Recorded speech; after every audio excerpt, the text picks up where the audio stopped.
அஸ்ஸலாமு அலைக்கும் வரஹ்மத்துல்லாஹி வபரகாத்துஹு. நபிகள் நாயகம் ஸல்லல்லாஹு அலைஹி வஸல்லம் அவர்களது பொன்மொழிகளில் ஒன்று, 5 விஷயங்களுக்கு முன்னாலே 5 விஷயங்களை பயன்படுத்தி கொள்ளுங்கள் என்பது. இக்தனிம் ஹம்சன் கபல ஹம்சின்.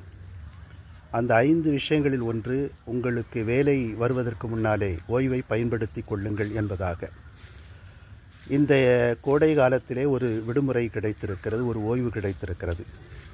பிள்ளைகள் பள்ளிக்கூடம் போவதில்லை. பெற்றோர்கள் எதற்காகவும் தயார் நிலையில் இருக்க வேண்டியதில்லை.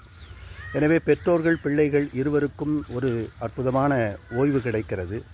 இந்த ஓய்வை பயன்படுத்தி மார்க்க கல்வி படிப்பதற்கும், அதுபோல உடற்பயிற்சி போன்ற விளையாட்டுகளில் அவர்களை ஈடுபடுத்துவதற்கும், உறவுகளை அறிமுகப்படுத்துவதற்கும் இந்த சூழலை நாம் கண்டிப்பாக பயன்படுத்தி கொள்ள வேண்டும்.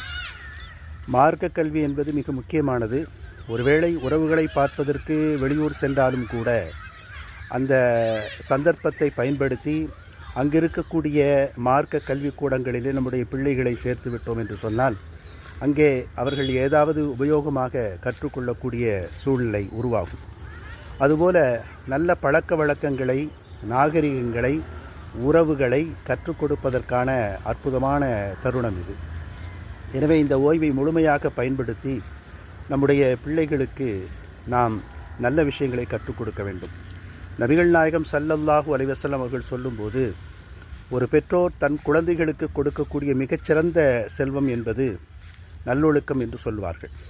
எனவே அவற்றை கொடுப்பதற்கான ஒரு அருமையான காலம் இது. எனவே இந்த ஓய்வு காலத்தை முறையாக, ஒழுங்காக, அழகாக பயன்படுத்துவதற்கு முன்வர வேண்டும். இந்த ஓய்வை பயன்படுத்துவது குறித்து நபிகள் நாயகம் ஸல்லல்லாஹு அலைஹி வஸல்லம் சொல்லக்கூடிய ஹதீஸில் இருக்கக்கூடிய அந்த செய்தி கனிமத் என்கிற ஒரு செய்தி. இக்தனிம் ஹம்சன் கபல ஹம்சின். அது ஒரு பொக்கிஷமாக அதை கருத வேண்டும்.